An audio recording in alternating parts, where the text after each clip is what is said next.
Ashley Howard with Ashley Howard Teaches, and I am so excited to bring to you CC Cycle 3, Week 4, 5th edition. All right, so we're doing tutor plans, we're doing foundations memory work. I'm so excited to share this with you. Now, don't forget to hang around to the very end because I will be doing a section on fine arts and review. So don't forget to hit that like button. I will be doing all the weeks of CC. So don't forget to hit that like button and that subscribe button with that bell notification so that you don't miss a thing. All right, so let's get started. All right, so for math this week, we're gonna be doing sevens. And as always, I'll be doing a younger version and a little bit older version. So for our younger version this week, I like to get out a puppet. I'll put some down below, but I just happen to have these. We have 5 kids, so they're just all over. Anyway, so I do a puppet and I start to sing my sevens and I have them sit all in a circle with me and he sings them, they sing them with him. I make a funny voice. And then they can repeat. And then I point to one of them, and as I sing them with my puppet, I'll point to them and they get to fill in the blanks. So he might go, 7, and then I point to the next person. They have to fill it in. So that's really fun. And if you have a student who really wants to, you can call on them and they get to hold the puppet and start with the sevens. And you can do it that way. So that's a really fun way to get them involved and get them excited about math. All right, so for our sevens, for our slightly older kids, what I'll do is I'll just put some painter's tape on the ground with a line, and I get to point to them and they get to choose. Are we gonna do push-ups on the line? Are we gonna do squats on the line? Are we gonna jump over the line? Are we gonna jump rope over the line? There's so many fun ways to do it. But I really like to get them excited and active, and so that's a fun way to do sevens. Now for eights, this worked great before for me, so I think I'm gonna try this again, putting them in 2 different circles, and this works for the little kids too. And you can have a parent help. They get in 2 separate circles, so you divide your class in half, and you get 2 balls, and they get to pass it around as they say their eights, and they have a little friendly competition on who can say the eights the quickest and get the ball around the quickest. So that's a fun way to do sevens and eights. Another fun thing to do for your slightly older kids or even your younger ones is hide the numbers around in the room, and then later you get to all put them in order together. So that's a really cute way. All right, so, and also for your eights, for your younger kids, you can use the puppet again. They just love the little puppet. It makes it fun for them and exciting. So those are our sevens and eights. All right, so for science this week, we are talking about the nervous system. Now these hand motions are very easy because you could just point to your brain, your spinal cord, and then just do nerves like this, like we did last time. But I wanted to add something a little bit more fun to it. Now what I like to do is hand out a snowball. So we'll go through them a couple of times doing silly voices. We'll pull out the stick, pull out a silly voice like a robot or an opera voice or a proper voice. And then they get to say them back to me one by one, and they get to earn a snowball. So they'll say brain, spinal cord, nerves, and I'll throw them a snowball, and then the next person will say that. And so then after that, they get to have like a 30-second snowball fight. So I use these for review too. These are great for review games because you ask the review question, they earn a snowball, and then at the very end they get to have a snowball fight. And they always have so much fun with it. It only needs to be a minute, 2 minutes, and then you just regroup and do it all over again. So that's one of your review ideas. I'll have more at the very end, but that's just one fun one that we like to do. Afterwards, we'll do it to the tune If You're Happy and You Know It. So it'll go something like this. You'll start with your 3, brain, spinal cord, and nerves, and you'll go through that. At the very end, you can fit in the sentence, some parts of the nervous system. So that's a really good way to do that. So you're having fun, they're learning them individually, and they're learning the hand motions in the song. So that is our science for this week. All right, so let's move on to history. So for history today, we are talking about the Declaration of Independence. So we're gonna start with our 6 fingers for 1776. And then for Continental Congress, we're gonna make a C and then a C again. And then for published, we're gonna put our arms out like this. And then for Declaration of Independence, we're gonna spin around like this. And then for Philadelphia, we're gonna pretend like we're pouring something like this. And then for announcing, we're gonna put our hands like this and lean back. And then separate from England, we're gonna jump back like this with our stop hands out. So those are history hand motions. All right, now for a fun activity for history for the younger kids, what I like to do is have a bag full of these. I know everybody might not have a bag of animals, but you can find those in like little tubes at Walmart, or I'll leave a link for little animal characters on Amazon. But it's so easy to find, especially if you have little kids. I just have so many of these little figures laying around. But what they do is you put them all in a bag, and then they get to draw one out, and as they say their history sentence, the whole class gets to act like that animal. So I have like a cheetah and a horse. I have a dinosaur, so they get to growl as they do it, or like a little pig, and they get to oink. So it's really fun, things like that. All right, now for the slightly older class, what I'm gonna do is I'm gonna have the history sentence typed out in bigger letters, and I'll cut them out. I'll cut the pieces out before class. I'll laminate them. If you don't have a great laminator, I have one linked below, but I'll laminate these pieces. I'll cut them into like 2-word sections. And then what I'll do is I'll have it all spread out and mixed up on the table, and they're trying to beat a time. So I might say, see if you can get the history sentence together in 10 seconds as a class. So they have to work together and say what the sentence is, and they work together putting the words in the right order. So that's really fun, and then they can try to increase their time. Another way to do it is have 2 sets and divide your class into half, and then they race against each other and see who can get the history sentence together the quickest. So those are both fun ways to put in competition, but fun, and let them have fun learning. All right, so we have done history. Now we are going to move on to Latin. All right, so for Latin, what I like to do is have a set of dominoes on hand. And if you don't have one, I can link that down below. But as they say them, each person gets to say them by themselves, and they get to put them up one by one as they say them. And then at the very end, we'll have a really long line of dominoes, and then they get to each take turns pushing it down.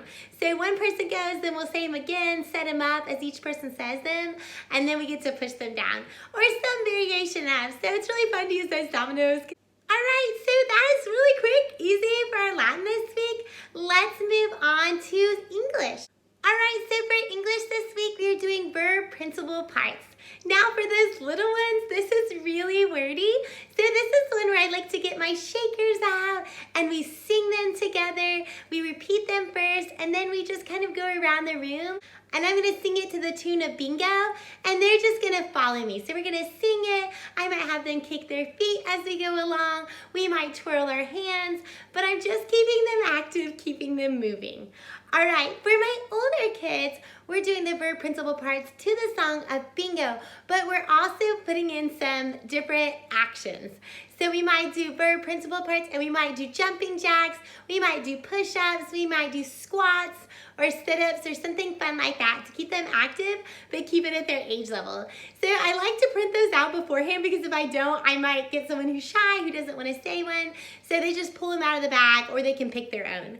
So that is a fun way to do English. Let's move on to geography. Now geography, we're continuing our US state song. If you don't know that one, I will link it down below. You'll find it under USA Geography Song. It is so good. I use it for every week. But I will tell you, I like to use little manipulatives on my maps to find the different things on our map.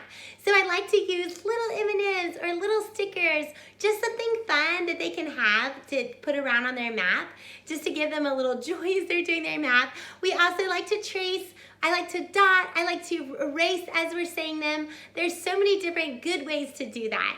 Leave me a comment below if you have a way that you love to do geography, or something that has worked this week that was a total win. I would love to hear from you on any wins you've had from tutoring these last couple weeks.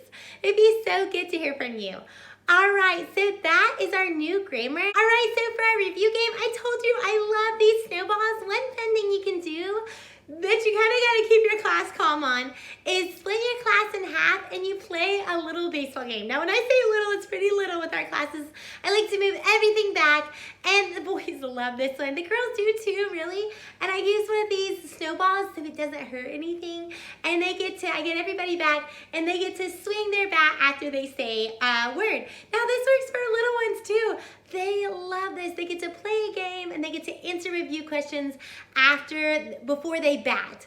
So that's a really fun one. Another fun one with this one is, like I said before, was the review game, where they each get a snowball after they answer a review question, and then they get to have a big snowball fight.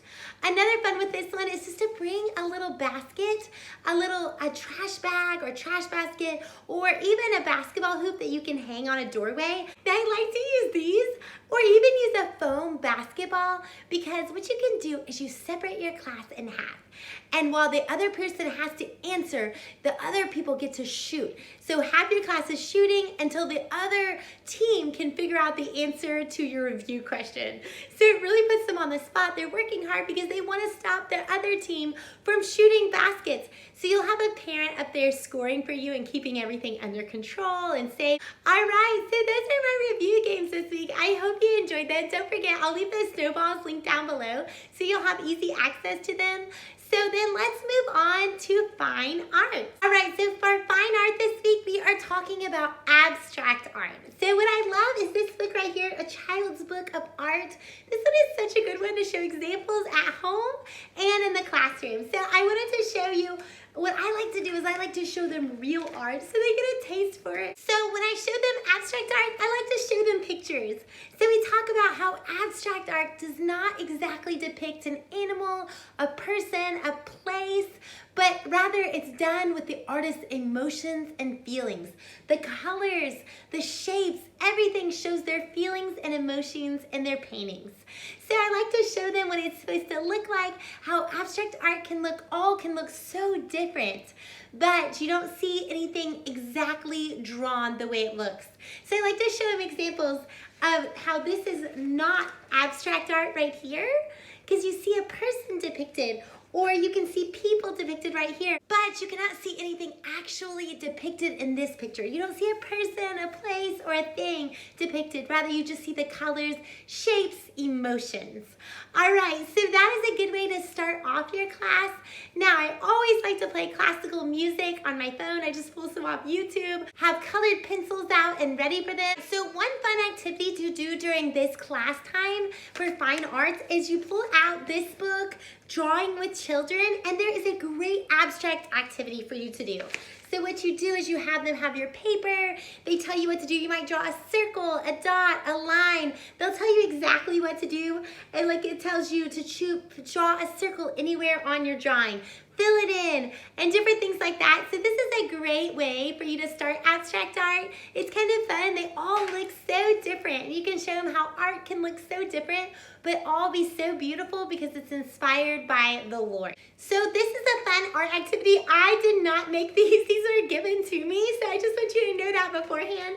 But you can draw Native American feathers, and what they do is draw a line down the middle, and they can draw lines all throughout here. So you'll show them, okay, we're gonna make one vertical line, then we're going to make some diagonal lines, and afterwards you can use your oils to fill in with different colors, different shapes, different lines.